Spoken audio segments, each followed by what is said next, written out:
Hello and welcome back to GayFatFriend and Friends, the podcast. The podcast for supposed former infatuation junkies. Bing, bing, bing, bing, bing. Hello, I'm your host, GayFatFriend, aka Todd, and joining me, as always, is my beautiful, teeny tiny, adorable little husband, Rob. I'm just hanging on to you, who was cited yesterday. Recognized, I believe is the term we use. I was recognized in public. We have so much to talk about. Also, I have no idea how long this podcast is going to be because, as you will find out soon, we did experience a trauma, and I'm in a very weird place right now. Will we warn people before we talk about that? Yeah. And I'm not going to do like gory details or anything. I'm just going to say like what happened. But yeah, I'll do a trigger warning before I talk about it. But yes, we went to the Alanis Morissette concert last night and at the White River Amphitheater outside of Seattle. Quite possibly in Auburn, I believe. Worst venue to get to I've ever experienced in my entire life. Seriously, I can confidently say we'll probably never see another show there ever again. And it's a bummer because honestly, like the lineups they get are very good. Like it's like within a year after we moved here or so, they had like a triple lineup that is honestly like Rob's dream show. I really should have been there. Like honestly, because it was Garbage.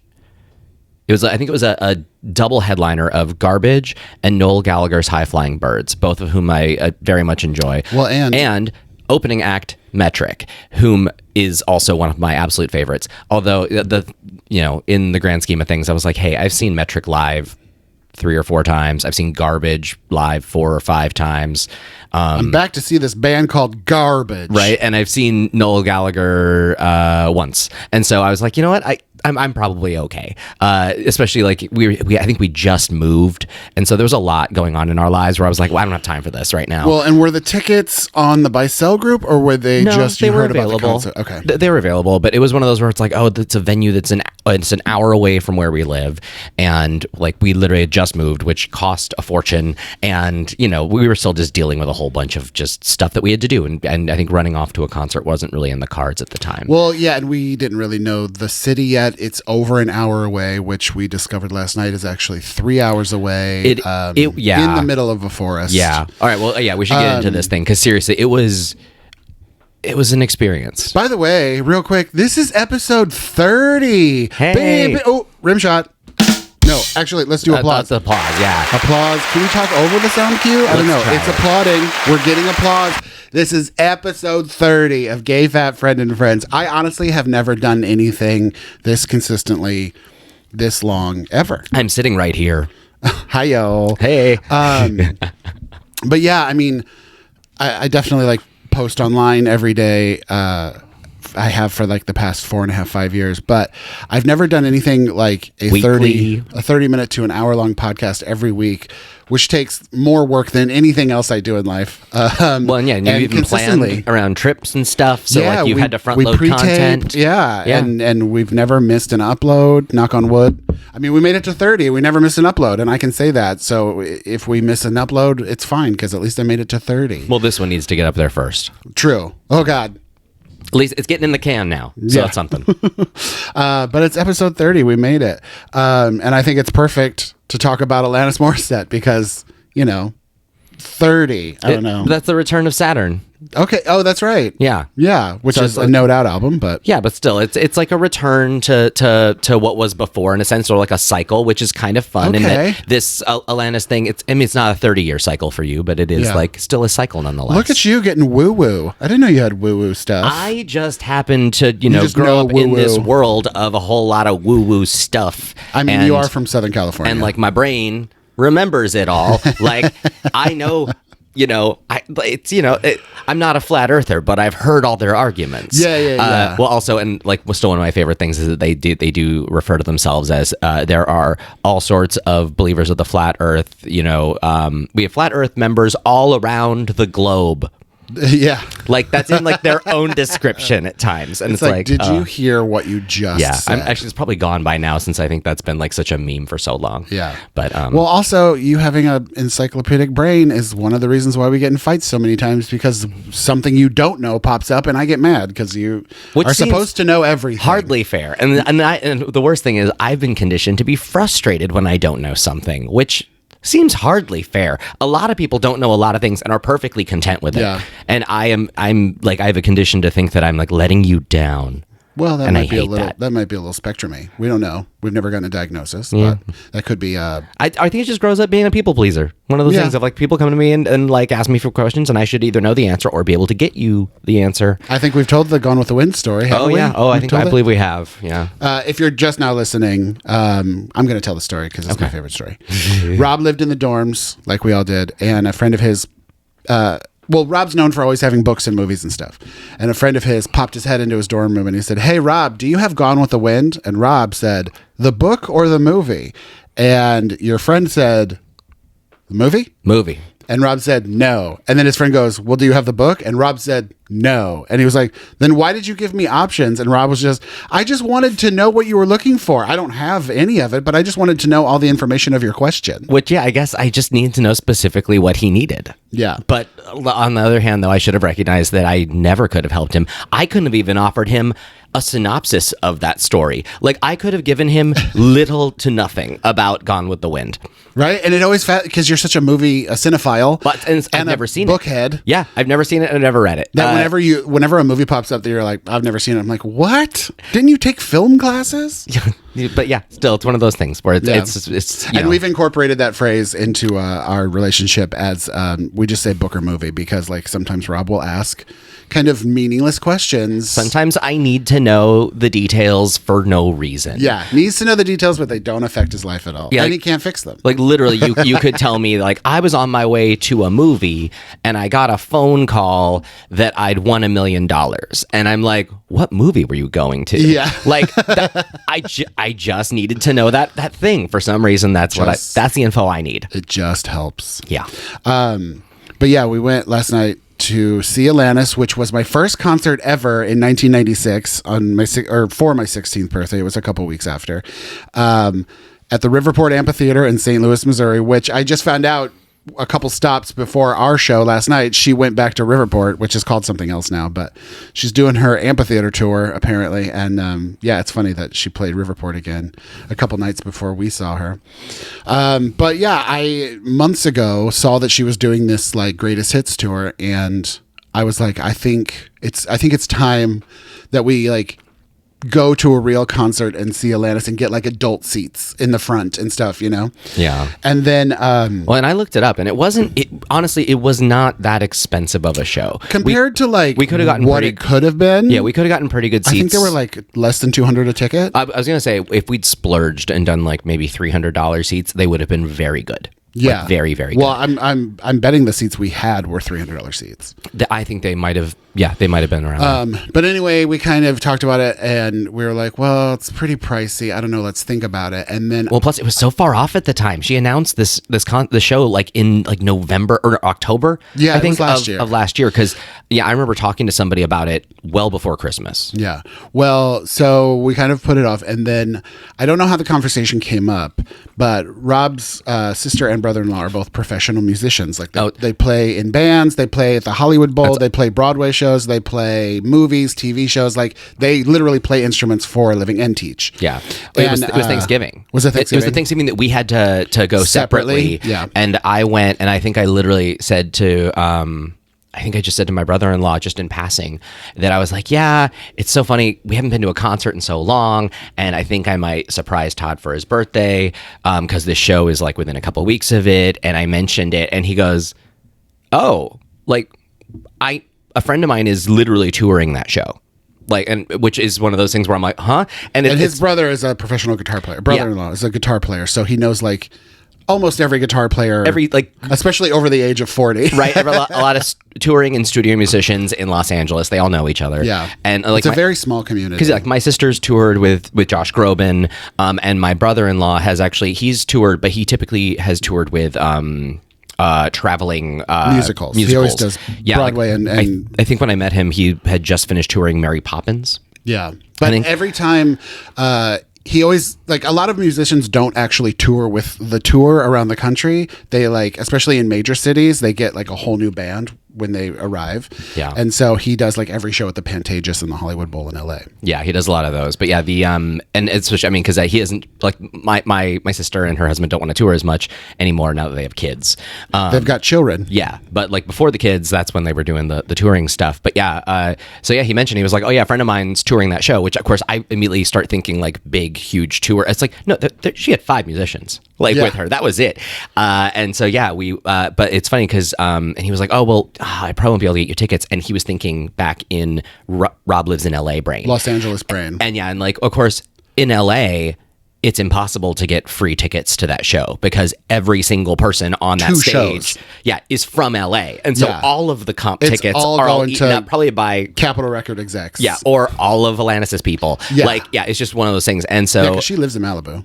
Oh, does she? Mm-hmm. Okay, I wasn't sure if she lived in Canada still or if she like... Well, she did. Fully... I mean, so I actually got to meet her once. Tangent. We should just rename this podcast Tangents. Tangent, but yeah, I got to meet her once probably 12 years ago, 13 years ago, because she's vegan. I met her at Real Food Daily, my favorite vegan restaurant in LA. And I gave her a big hug and just said I loved her, and she was my first concert. But yeah, she apparently used to eat at Real Food Daily almost daily. Really? In Santa Monica, and she lived like right up the one in Malibu. Well, it's I definitely want to talk more about like her persona as we continue this, because like she's fascinating to me. But anyway, to make a short story long, Rob's brother-in-law was like, well, in smaller cities, nobody knows anybody, so the comp tickets are always available. Yeah, in smaller cities. So he got us free tickets. Yeah. And we've gotten like comped tickets from the artist or gone with like family of the artist a few times, and the tickets, I know they're gonna be amazing, but they always surprise me. Well, yeah, I mean, but you were like what, third row with Cher at the Staples Center. Chazzy took me to Cher, and we were like third row center. Like, that is honestly, I think, that's insane. Like, I mean, and I got to see like Woodkid from Side Stage before, which was super cool. Yeah, I was so jealous of that. And that was the first show I've ever got to see from Side Stage, which I've been to so many shows at that point. I'd never gotten to do that. I love Woodkid. I'm surprised he's not a bigger part of the Olympics, because like, right, he's French, France, and he makes big music that's really famous. And he does big visuals too. Yeah, like that. Hey, tangent. Seriously. Anyway, but the seats were amazing. We were 8th row center. Yes, on the floor. She was so close. And it was just a magical concert. It was so good. Greatest hits concert. So she played every hit. Well, I think she played 2 songs from like her new record, but her new album. But everything else was first 3 albums. Yeah, and I looked up every song you wanted to hear. I looked up her stuff on Setlist.fm just to sort, because the best part, one of the things about there is at the bottom they do little pie charts of like what album the show, like what albums constituted the show, the percentage of songs from an album. Because I really only know Jagged like, Little Pill. Honestly, Jagged Little Pill, Supposed Former Infatuation Junkie, a little bit of So-Called Chaos. I know the name of Flavors of Entanglement, and Feast on Scraps, but I don't know any of the music on any of them or anything past that. Which Feast on Scraps was like a B-sides kind of studio album. Yeah, but yeah, it's like, but it is funny because like it's interesting that she's become so well known, honestly, for what 2 of her soundtrack songs more than anything else. Yeah. Wait, what's the other one? Well, it's funny because at least I know this other one as one of her big soundtrack songs, but I looked on Setlist.fm and the statistics on it are crazy. She's only performed it live 21 times. It is, so her most favorite song is Unforgiven from that Angel movie. Uninvited. Yeah, by from City of Angels. Yeah. But no, the other one is Still from Dogma, which is a really great song. Oh. And that Did she play that last night? No, she's only played it 21 times. Like, that's a super rarity for her. We weren't one of the 21. No. But no, it's funny because I have so associated her as this sort of enlightened, I want to say hippy dippy, but like very much like vegan, motherly figure. Yeah. I see her as very grown up and very soft and maternal at this point, just because between like the Sex and the City kiss and her being God in Dogma and just kind of her growing up and becoming this very rounded woman. Like, I keep thinking that she's lost her edge. holy shit, she still fucking rocks on stage. She is still a rock star. I love her. Her voice was on point. Her energy was on point. Nonstop movement, dancing. Her classic spins and her classic running back and forth nonstop. The hair work. Her hair, like, she looks exactly, I'm not kidding, she looks exactly like she did in 1996 when I first saw her. She sounds the incredible. Same. Didn't miss one note. Her voice never cracked. She didn't lose her voice. And she was having fun. And the show was 2 hours long. She sang for 2 hours. And it was such a great experience. It's funny, we always contemplate leaving early, leaving before encores, to deal with traffic. And the parking situation at this amphitheater was such a shit show that we kind of realized we're in for a penny, in for a pound. We might as well just stay for the whole show because it's going to take 1 hour to leave the parking lot no matter what we do. Well, and also we try not to spoil ourselves by looking at set lists of previous shows in the tour if we can help it. But we wanted to kind of get an idea here, and we did realize that a lot of the big songs that he wanted were all at the end. Yeah, 4 of my top 5 songs were the last 4 songs, the 2 final songs and the 2 encores. So I was like, well, great, we're staying. Yeah, it was a great show. It was totally worth staying anyway. And her very, very final song was "Thank You," which is one of my favorite songs ever. And she did this really cool thing. She had cameramen come out into the audience and show people on the big screen, and we were featured a lot. It was so fun to just see our faces behind Alanis singing. I didn't get any recording of it or pictures because I was so in the moment, and it was just so exciting. And I was literally felt like I was on drugs. I was just totally having that concert high. And well, it's funny. He was in a lot of the shots just because he's so tall. And it was actually nice. It was interesting. The crowd was cool because we were in it was very much like a Gen X show. A lot of people it's for better and for worse. But the nice thing was a lot of people actually took advantage of the fact that we had seats, even though we were 8th row. A lot, you stood for a while. People sat down. They got tired. Well, yeah, and there was a lot of that going on, which was nice. Yeah, we were, like I said, 8th row center, and so a bunch of people behind us, and I stood up for the first couple songs, and then I sat, and Rob was like, "Stand up, it's your show too," and I was like, "I'm literally blocking people, and they paid money to see this. I can still see her if I sit. I don't mind sitting." But then the people behind us were just randy and drunk and kept hitting us in the back of the head with their elbows. Yeah, and shit. I took an elbow directly down on top of the head. And so for the last few songs, I was like, "Fuck it, I'm standing up. I don't care about these people anymore." Well, but I will say also, the Gen X-iness of it. Yes, of course, there were people that were recording it on their phones, and we were close enough that it was not a waste to use your phone to record her. She looked good using the natural lenses of your phone. But I will say it was nice to actually see it wasn't just a sea of phones the entire time. Well, it was because we were so close. Everyone was behind us. Right. But for us though, it was very much from where we were, it did feel like a kind of Gen X-y retro concert experience that kind of felt like what I missed a little bit. And even though it's that we were kind of packed in there, I still at least had a little bit of, and I got bumped a few times, I still felt I had more personal space than I typically do at concerts. I'll say, as a little person, you get knocked around quite a bit because people literally don't see you. You're so tiny. Yeah. But yeah, I knew going into it that it was going to be Gen X heavy, and I know that technically I can sometimes be in the range of Gen X, even though I'm a millennial, the way I live and act, and I'm on the cusp. I'm so close. I'm 100 days away from millennial technically. And it's so stupid. Whoever decided generations, you know what? Let's make 1980 the end of one of them instead of the beginning. Why wouldn't you just make all of the 80s a generation? I feel like there's just transitions. Every generational period has that murky period, because we talked about this. I am definitely millennial or xennial or elder millennial, whatever the fuck you want to call me. But my sister is technically, by the book, Gen X. Oh, and both of my brothers are, because they're 1972 and 1976. My sister's 79, so she's right at the very, very, very end of Gen X. But it's funny, I grew up emulating her, so I have a lot of kind of Gen X ideas, but I'm very much an elder millennial through and through. Well, and a lot of our pop culture is Gen X. Yeah. Was Gen X, coming up with movies and music in the 90s and early 2000s. Yeah, I was highly aware of pop culture media in the 80s. So I definitely have that Gen X mentality, because I was, I guess, a little bit more aware of what was around me as a kid. Yeah. But so much of the Gen Xers there last night were just wasted. Oh. Fully deaf, and I'm not being ableist. Gen Xers, you need to get your hearing checked. They are loud. Every conversation is everyone's conversation. Yelling, screaming, and no I don't want to say like social awareness, but just like fully yelling and telling secrets and fighting and being weird in front of strangers. We were in line for food at the snack bar, and the guy behind us was, I'm sure like he and his girlfriend, I guess, have this sort of borderline belligerent. He was an older white guy. She was probably the same age, but I think she was like Latina. I think she was ESL. Like, I don't think she was born in the United States. And he was kind of flat out mean to her.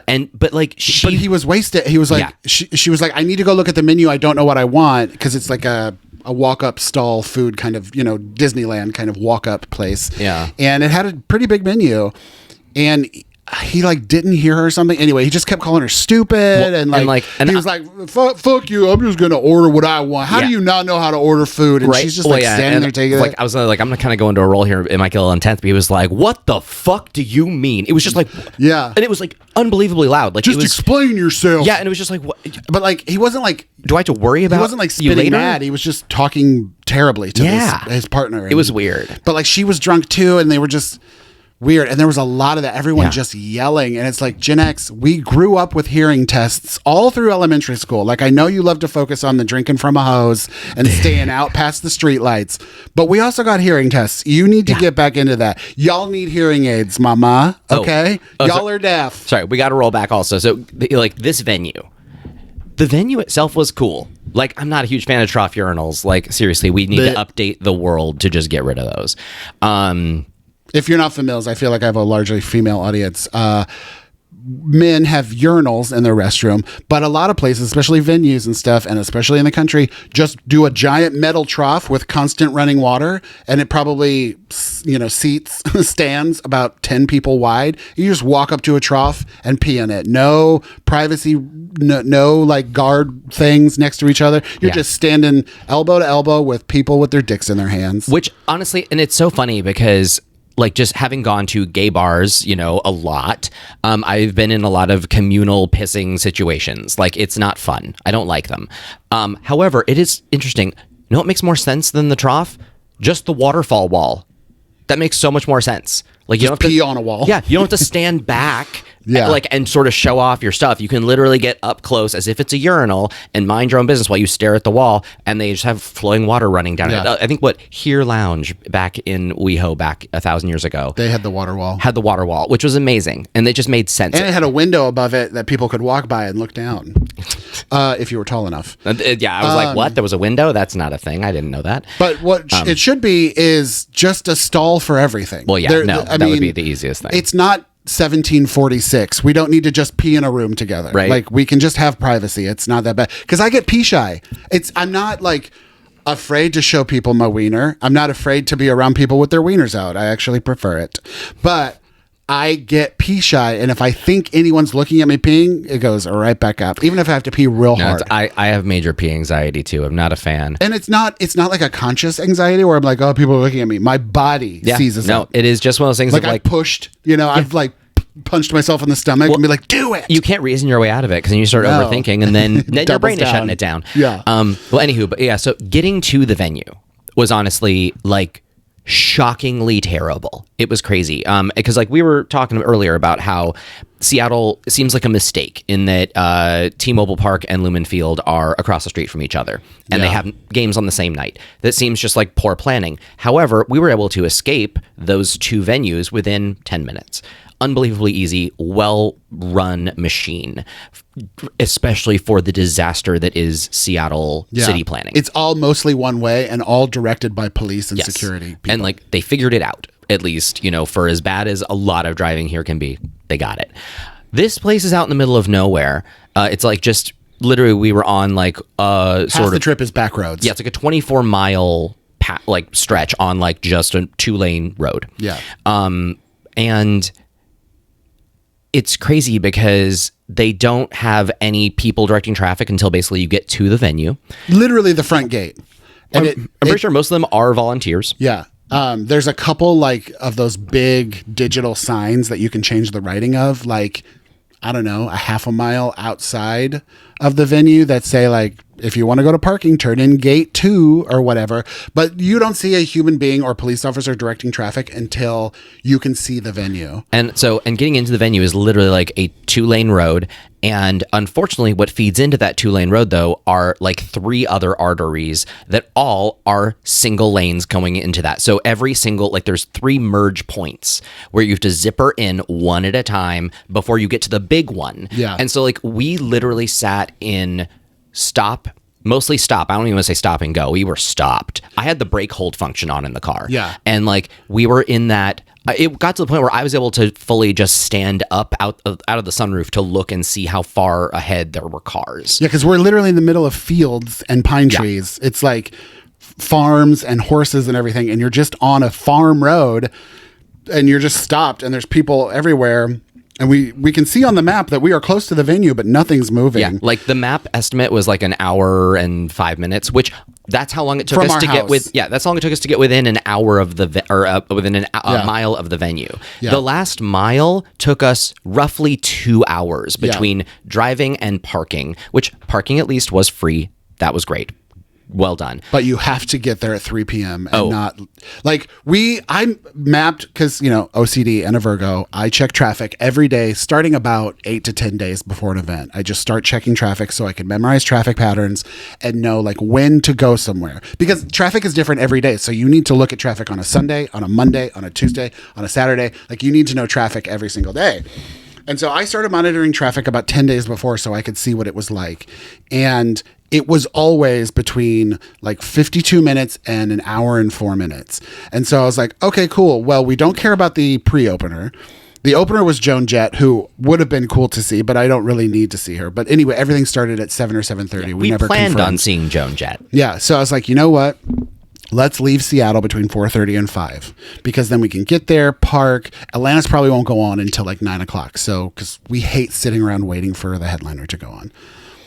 It took us over 3 hours to get from our house to parked and walking in the venue. And it was ridiculous. Half of it was just sitting. Literally, like, as we picked up our tickets from Will Call, we could hear I Love Rock and Roll, which I believe was Joan Joan's Jett's closer. final. Yeah, at least we get to hear her I Love Rock and Roll closing number, but we didn't get to see her at all. Yeah, it was like, and that was just an unfortunate thing where it's like, this feels like this is out in the middle of nowhere. You should be able to at least just turn most roads into one way coming into the venue and like figure something out here. Or like, I don't know, like there's enough downtime around shows to pave this road wider. Like there's a lot you can do here. And so yeah, it was really surprising the level of kind of confusion. And also like, even when we parked, they had some car instead of like normally in this sort of like light stack parking, they have, you park 2 forward or 2 in a row at a time. That way you can both just drive out or one car can back out if need be.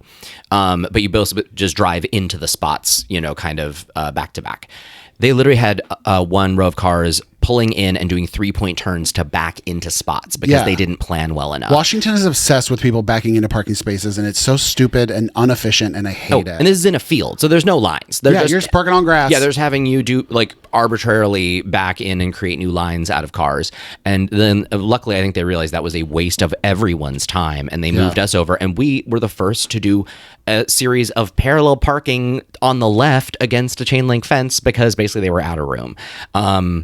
And like, luckily, we honestly thought we were going to be sitting in that to get out of the venue for like, we were joking around for 90 minutes. Yeah. We were only sitting completely still for, I'd say, probably 25. Yeah. And then we moved, and that was great. Yeah. And then we just went. Although the eeriest thing ever, though, we were like literally in bumper to bumper traffic, and they diverted all cars the same way. Yeah. There were signs to get back to Seattle. Leave. And I don't know what other directions you could have turned to get back to Seattle or where all these other people were going. But within, I would say, 4 minutes of leaving the venue, we saw like 1 or 2 other cars on the road, and that was it. There was like a person in front of us for a long time, and then the person behind us showed up, and then that was it. But yeah, the concert just dissipated. Shouldn't we just be in lines of cars back to Seattle? But I guess a lot of people drove in from like Tacoma and shit. Maybe. I don't know. But yeah, I was just like, what? Maybe a lot of Seattleites know that that venue is a place you only go if it is like the show you have to go to. I mean, the show was great. Like, it really was. Unfortunately, just getting there and leaving was and all the employees that were like directing traffic in the parking lot and stuff, I don't want to say all of them, but 90% of them were like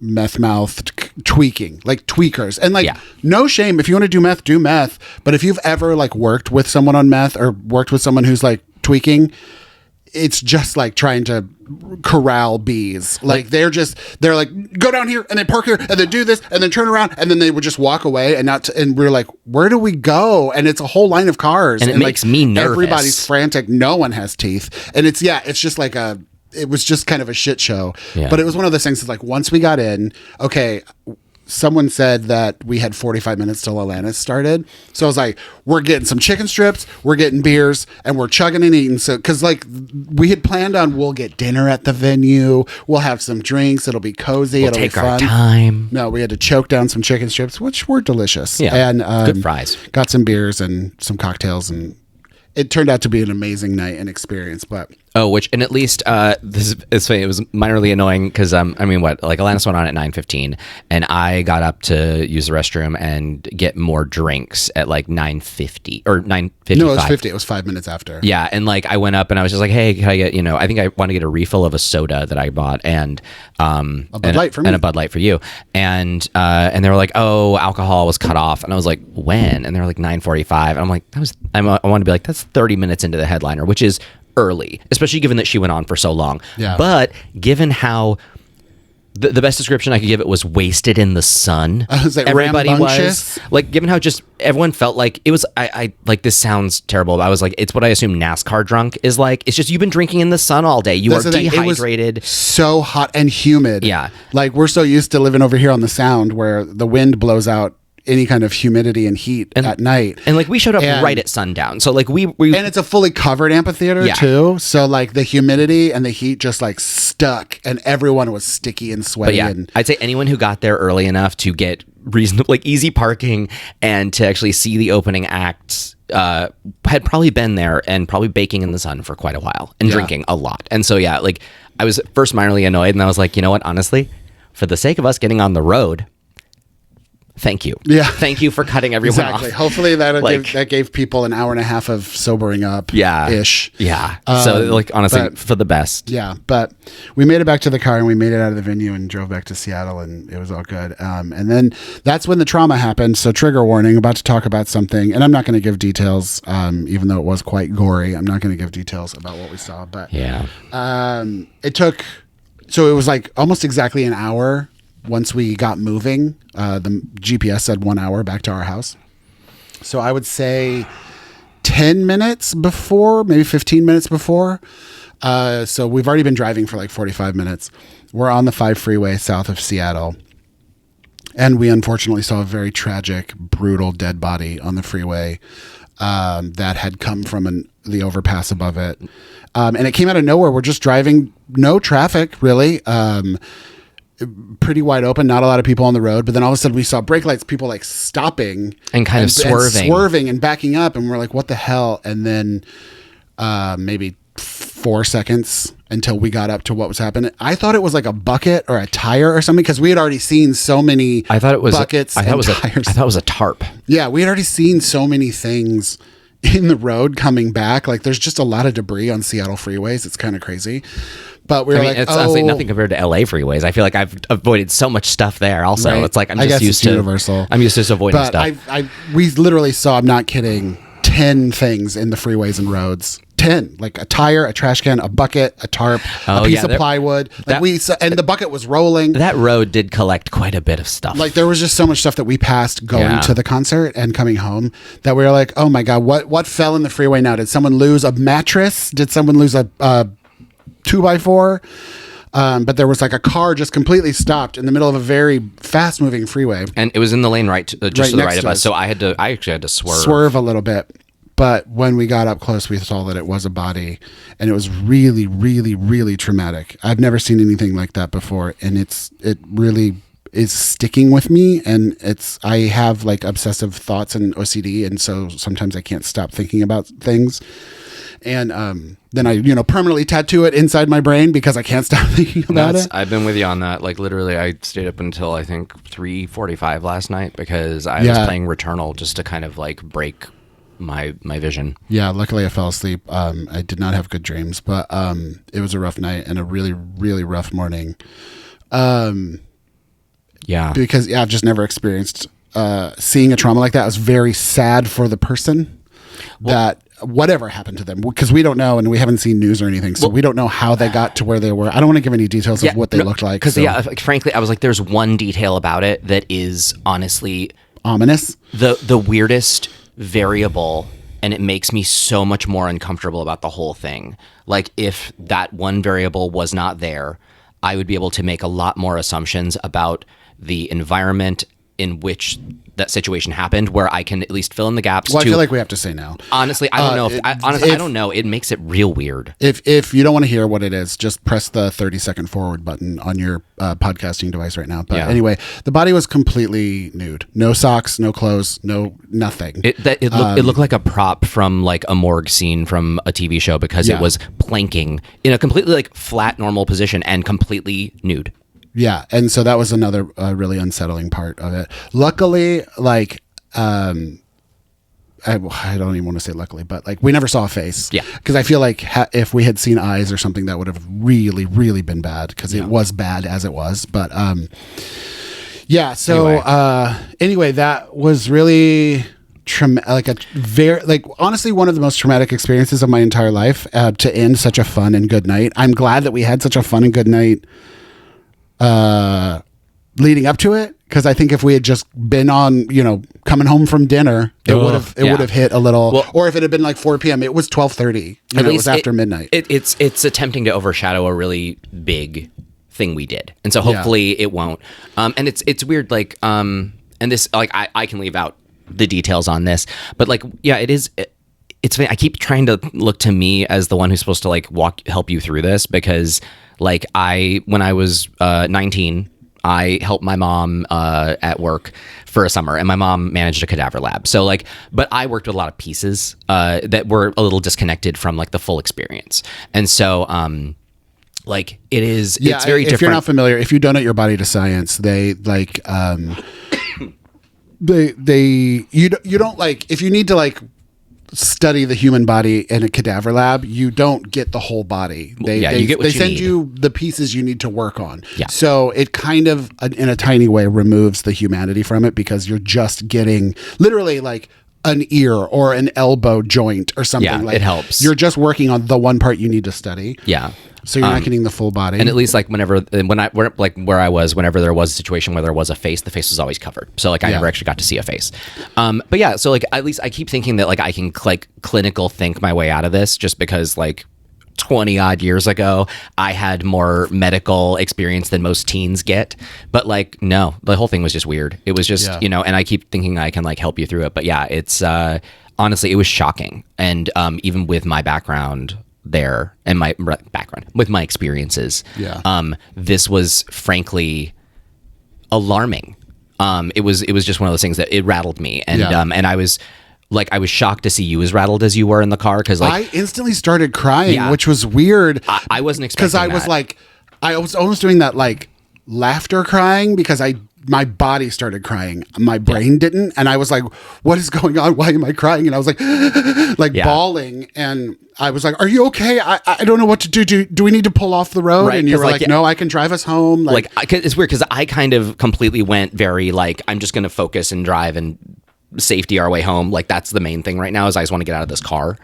Well, but like I was worried about you, but also I was like, we just need to stop. The thing too was that, so we're like, is it a tarp? Is it a bucket? And then when we got up and we saw it, I was like, it's a body, it's a body, it's a body. And like, it just hit me. It was like terrifying. It was so, it literally just sent acid through my body, and it was so scary. And I instantly just got so sad for that person, to whatever happened to them. If that was done to them, or if they did it to themselves, in any case, it just made me so sad for them. It's fine. And I keep replaying in my head, I wish I just told you to shut your eyes while I figure it out, because like I think I would have probably I think we realized at the same time it was a person. I know, but like my night vision is better than yours. I wish I should have just been like, I wish I'd been able to tell what it was. But 70 miles an hour, just trying to. Well, and it was on my side of the car, so I definitely saw more than you saw. So yeah, I saw enough. But anyway, what I wanted to say was, I've been talking to people about it, and people have given me really good advice, and I'm definitely going to get past this, because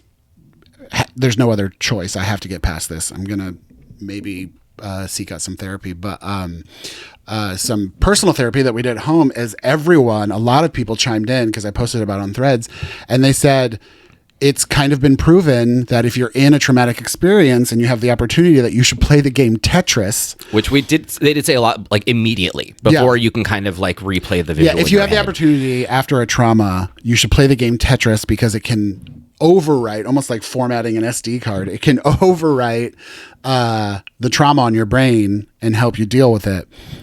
It was a little too late for me because it's burned in there. But you slept on it. But I played for like an hour and a half, and it did help. And I'm going to go back into it. We have I guess maybe the newest form of Tetris on PlayStation. It's Tetris Effect. It's actually on basically every platform. So it's on like PC, Meta, Quest, Switch, Xbox, it's really cool. Like, it has a really beautiful soundtrack, really great visuals, and it is. At its core, it is just Tetris, but there's a lot of stuff going on around it, and the music and the sound effects and the haptic controller, like the vibrating controller. So I played that for like an hour and a half this morning, and it really helped. And I'm going to keep playing it this week, among other things. I'm going to start a puzzle. I'm going to watch some movies, maybe watch Ab Fab for a week. Like, I need to just watch goofy, silly stuff. Keep your brain busy. And I've done this my whole life. Like, even when I was a kid, if I saw a scary movie, I had to go home and watch cartoons all night to overwrite. Might be time to dust off the Golden Girls DVDs. Yeah. I just need comfort food and comfort shows and comfort movies and stuff, which is kind of towards our next segment. But currently in Seattle, there's a food festival happening near our house. That happens once a year. And so after this, we're going to go down there and get, a good old fair lemonade and hopefully maybe a funnel cake and a pretzel and oh my God. Is this a hot dog? Is this the one that last year had all the bouncy castles? Yeah. Oh my. Okay. So you mentioned wanting to do this, and I was just like, what event is that? I don't, but also I think I was like, literally, it's fine. I've been just woken up. When also I've been a little bit kind of just disconnected since last night. I think like I'm still a little kind of dealing as well. But yeah, so we're going to go down to a good old Summerfest and get us some snackies and be around, like, I don't know, this sounds so creepy, but just being around like children laughing, people playing. Is that a Christmas song? Children laughing. Nah, nah, nah, nah. Whatever that song is. All right. So before I break into tears again, like, I literally just all morning just randomly just start crying. It's almost like, I don't know, when we lost a pet or like a family member. Like, I have this like weird, like, if I start thinking about it, I'll start bawling. So let's go. Well, sorry, and like, not to go into like a weird tangent, but also like, and this is at least a thing where, I don't know, it's funny because like when I was like, what, 19 or 20, had similar experience, not quite as horrific, but literally we were driving back, I think I might have been seeing, we were coming back from either Disneyland or I'd just seen like Coldplay in San Diego or something. And we were coming back to like Irvine with some friends, and we were driving on the freeway, and all of a sudden this like Hummer just flew by us. Like, we were going fast, and this Hummer flies by us. It's probably like 2 a.m. And we all were just like, whoa, whoa, whoa, speed demon, way to go. And it kind of goes like just over the horizon, like over a hill where we couldn't see it. And literally as we came up over the hill, we saw that Hummer completely on its side in front of us. And but like, it was, I guess, a little more distance had been covered because there had been enough time at that point where there was someone literally standing on the top of the Hummer lifting someone out of it. And like, they were alive, they were okay, but they were very bloodied and they looked very dazed. Yeah. It's scary. But like, I want to say at the time though, there was like a rash of people dropping cinder blocks off of overpasses. Oh, I remember that. And I think it was one of those where it's funny, it's been happening in Seattle right now. That car was driving recklessly fast, but I do think that actually something instigated the roll, or instigated them to react before the roll, but we didn't get to see it because it was so dark. But like, it was one of those things where it's like, we were all kind of except for our driver, we were all like half asleep and kind of done for the night. And all of a sudden we were wide awake. And then we all had like, there was enough mystery to that event that we were trying to just sort of figure it out and kind of, we were trying to detective our way out of like it. Problem solving mode. You want to figure out why it happened and what could have been done differently. And it's like, we weren't even there. I mean, we were close enough, but like, I guess we should be glad that super fast reckless driver didn't involve us in their misadventures. But yeah, it was like one of those things where it's just like, wah! And it's weird because it's like almost, it's like, almost 20 years exactly where it kind of repeated for me now. It's like we always joke that Ruby gives off pheromones when she's sleeping and it causes us to sleep. It's almost like trauma or accidents or something give off some kind of trauma pheromone that it's just like a cloud of everyone around you just kind of freaks out. Well, and I'm so glad we're talking about this. So glad we're just telling these stories. Sorry. Yeah, and like yesterday was very stressful for me. Trying to move on for 5 minutes. I had a bee get stuck in my flip-flop temporarily while I was walking the dog. All right, let's move on to our final segment. I'm fine. Which is, what's your order? What's your order? It's your turn to pick. Oh, I was going to shake it for you. Oh, okay. Shake it, baby. Shake it. Capital knockers. Shake it, madam. I think talking about food is the best way to recover from this traumatic podcast episode. Should I? But yeah, what's your order? Final segment. We have, places, things, events, holidays, restaurants, all about food. I'm going to pick out something and we're going to talk about what it is. But Rob is picking it out today. Fine. So shake it up again because I think I might have seen something. Whoa. All right. I was trying to be generous and have you further ado, today's what's your order is Thanksgiving. Oh my God. Oh. It's Thanksgiving. Mashed potatoes. Wow. Thanksgiving. I think as an adult, Thanksgiving has become my favorite holiday. When you're a kid, it's Agreed. always... Excuse me. When you're a kid, it's always Christmas. And then through college and adulthood, it kind of becomes Halloween. Or your especially birthday. Gay adulthood. Well, I think I'm special in that I consider my birthday a holiday, but not a lot of people do. Yeah. But Thanksgiving is such a fun holiday because it is literally just food, relaxing, and people you love. If you play your cards right. Well, and it's like, and just, quick tangent, but it is funny. And this is just kind of very telling about who my family is and where I come from. So I'm in a, on my mom's side, blended family, where I have a stepfather. But it is amazing though, in that even with like the blended family that my mom has, and also my sister with her in-laws, me with you, not one person in this like massive Thanksgiving get together gives a shit about football. It's amazing. Like I remember, or fitness. People do those like turkey trot marathons on Thanksgiving. None of my family does that. Fucked. Like, so it is a thing where, and if that's what you do, good for you. I'm sorry, I will never understand running unless being chased. Yeah. But like, it is kind of very nice that like Thanksgiving used to be a little bit of like football got in the way during like my youth when some people were in the family. But it is funny because like now my family is very much like, even the people that they've chosen to marry into, even their families don't care about football, which is like, we're very much that family now. But anyway, yeah, continue. I didn't even know Thanksgiving was associated with football until like late adulthood. Oh yeah. Like until I lived in LA within the last 5 to 10 years. Like it's just because the people I surround myself with, family, because my family doesn't care about sports either, except for baseball. But like family, high school friends, I'm gay. We don't care about football on holidays. It's so weird. But anyway, I do love the parade. I'm a very big proponent of waking up early and watching the Macy's Day Parade. And I've been to the Macy's Parade like back when I lived in New York. It's a magical time. I think it's something that everyone should experience at some point in their life. But it's almost like the Thursday of parades because it's a fun parade. You get all the floats. You're getting your delicious Thanksgiving meal. And then Santa comes at the end and starts your Christmas season. And then you know that Christmas is coming up. It's like Thursdays where it's like, okay, we can go out and party and have fun on Thursday. We'll work through whatever happens on Friday, but then the weekend is here. So, and Thanksgiving takes place on Thursdays. Oh my God. Seems very appropriate. It's all coming together. But no, I'm with you though, in that like as a kid, I don't think I could appreciate Thanksgiving. And also like, I feel like there was an old mentality of like the stressed out, mom waking up at 4 in the Kathy morning. Cartoon of like hairpins and the axe. Yeah, like waking up at 4 in the morning to like, get the turkey in the oven and you have to baste it every 10 minutes. Yeah. And this is a huge production and everybody is a freaking frazzled mess by the time you serve dinner at 2 p.m. Well, it's definitely a good way to tell if someone should A, have ever become a parent, and B, how they deal with stress. Because if you're waking up early on Thanksgiving, cussing out the turkey, mad you're putting something in an oven, pissed off at peeling potatoes, maybe you shouldn't have been a mom or a dad. Right. And also it also shows the ability to multitask, for your ability to actually have everything kind of come out at the same time. Yeah. But it's an organizational test. And I get that there is a lot of stress in that, but it's okay to be stressed out, but to be mad and then take it out on people, like, get out of my kitchen, I'm doing this. Seriously, fuck yourself. I don't think I've ever, like, before Thanksgiving, like when you want like a little bit of food or a little bit of a snack because, you know, you're hungry and you shouldn't be starving until 2 p.m. when they serve dinner. But yeah, I can't tell you, like Thanksgiving for some reason is the one time I've been booted out of the kitchen in my own home by a parent or relative more than I would like. Well, you do get in the way a lot. Which is hilarious. I take up such little space and you don't even know I'm there typically. I scare you all the time with my ninja feet.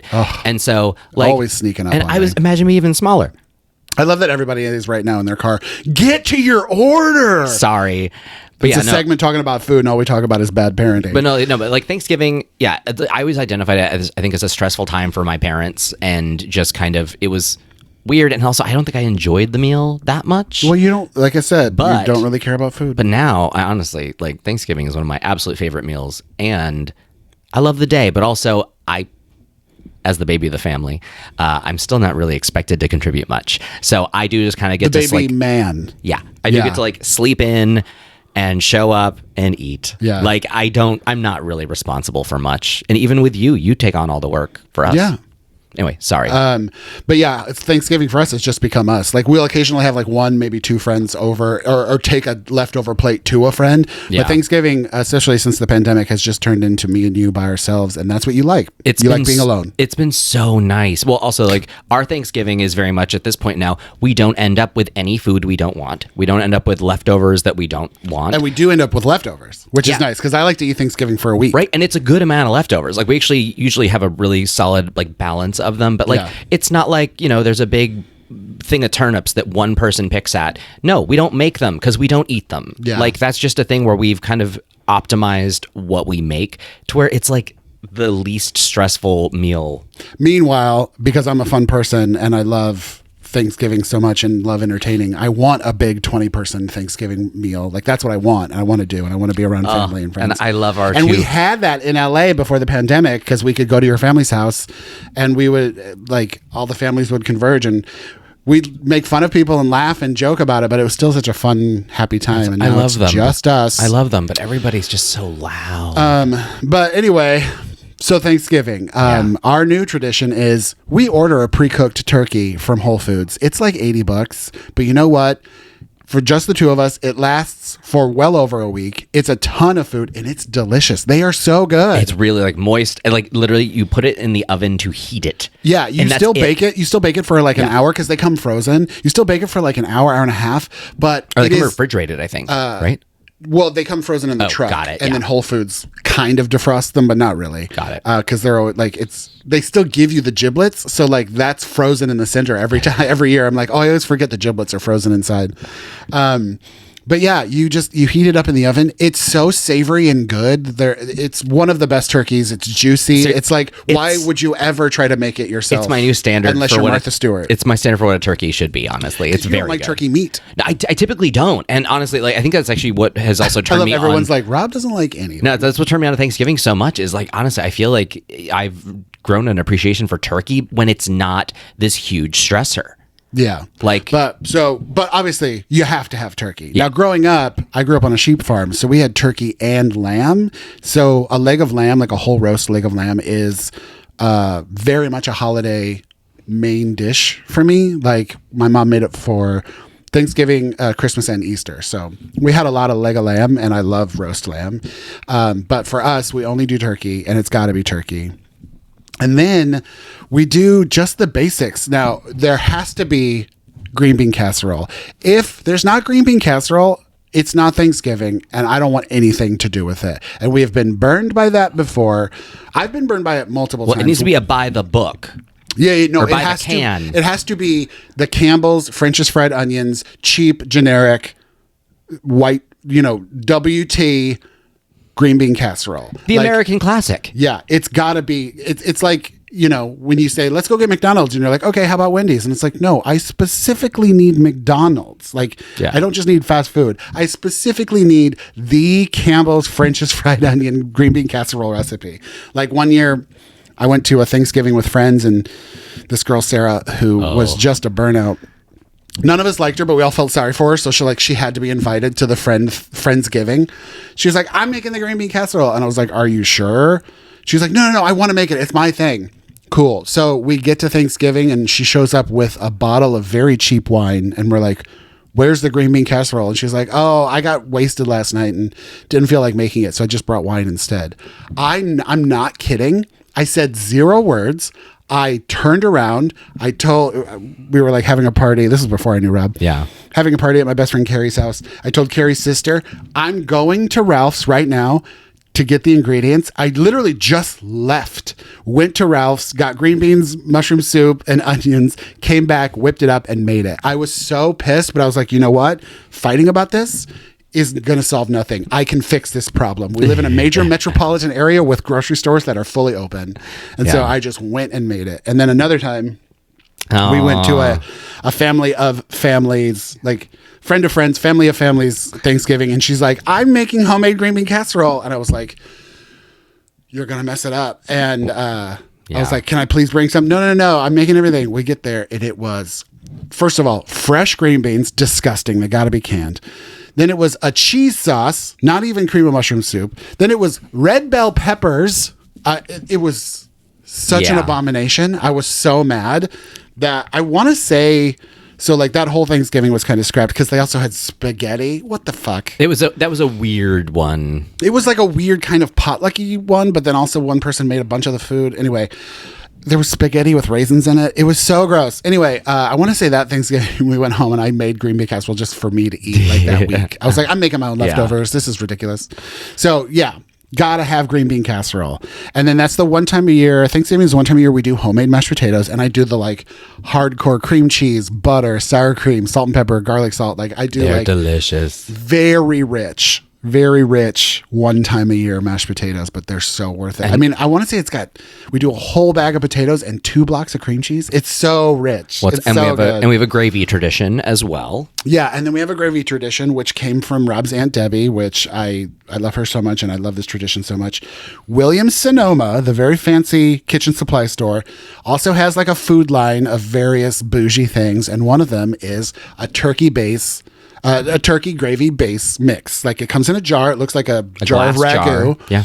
And it's concentrated gravy base. And then you add heavy cream and we add cooking sherry. Yeah. And you warm it up and it is the best gravy you've ever had in your entire life. It's so good.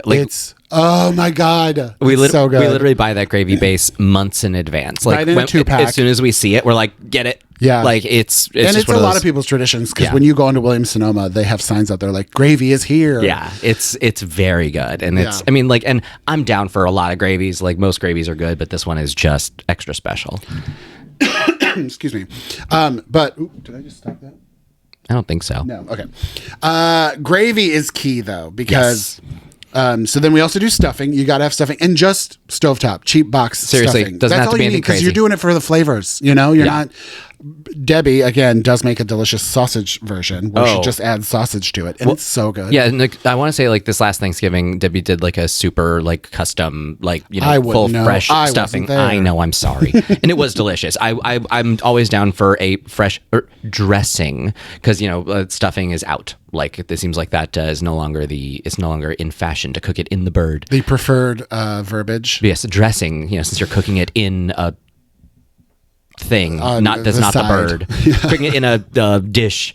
But yeah, so but like stovetop, delicious. I could eat a box of stovetop on my own. And we eat it throughout the year. I've had a green bean casserole throughout the year. I've had a box of like instant stuffing for dinner before. Yeah. Well, you love carbs. I do. And then I also like, I mean, I love like a fancy homemade creamed corn, which I started doing at my friend I learned from Carrie. But I also just love corn. Like just corn as a side dish is like such a good welcome member of my Thanksgiving plate. Yep. And then I will like go to town on a sweet potato casserole, but I don't make it for us because he won't eat it and I don't eat a whole thing of sweet potato casserole. Like it's just kind of pointless. But I love sweet potatoes. Because I find sweet potatoes too sweet. Like the only way I really do that is typically if it's like, you know, a fry situation where like every 5 or 10 10th fry is a sweet yam potato fry. Gotcha. Love that. But other than that, though, they're too sweet and too mushy. Yeah. So we don't make those for us. But if I go to like a big Thanksgiving and there's sweet potatoes there, oh, hell yeah, brother. I'm going to town on those, especially with the like burnt marshmallows on top. Oh, that's so good. And then finally, you got to have the can of cranberry sauce that comes in the shape of the can. The smooth jellied cranberry sauce from Ocean Spray in the shape of a can cut into discs with the ridges. And and then I like to build a bite on my fork. So I like, a little bit of this, a little bit of that, maybe 5 or 6 different things, smothered in gravy, topped with a little bit of cranberry sauce, and that's like my delicious bite. Oh, and then rolls. You gotta have rolls. We always do crescents. I was just like, you need some sort of bread. Like I'll eat a roll. I like a cornbread. I prefer cornbread on its own versus a cornbread stuffing or cornbread dressing. I don't like cornbread stuffing. But yeah, like bread.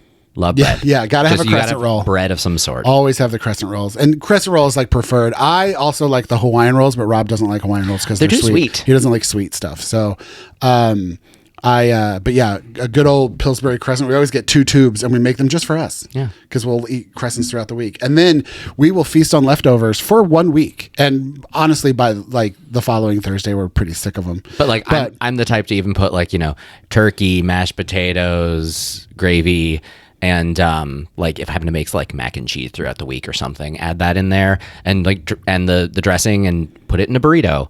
Because, that's what I was going to say. Like leftovers get real creative. Sorry. So anyway, some of the leftovers that we like to do, pretend you didn't just hear what he said. Is we like to make a Thanksgiving burrito. We get these like giant tortillas from the restaurant supply place, and they're huge. I think they're like 12, 16 inches. I don't know. They're huge. I believe they are like 13. They're big. Yeah, we like to do just a little bit of everything. You kind of like spread mashed potatoes on like it's mayonnaise or refried beans, and just build inside that and put it, drench it in gravy. And then I like to roll it up, cut it in half, and then I like to dip it in gravy and eat it like that, almost like gravy's like ranch, and dip in your Thanksgiving burrito. You also do sandwiches too. So like you have to do a typical Thanksgiving. And it's got to be Miracle Whip for turkey. I don't make the rules. I know people don't like Miracle Whip. I will eat it with Hellmann's if I have to, but I prefer Miracle Whip on a cold, Thanksgiving shaved turkey sandwich. Just turkey and Miracle Whip. Lots of Miracle Whip, like so much it's almost gaggy, on like white Wonder Bread.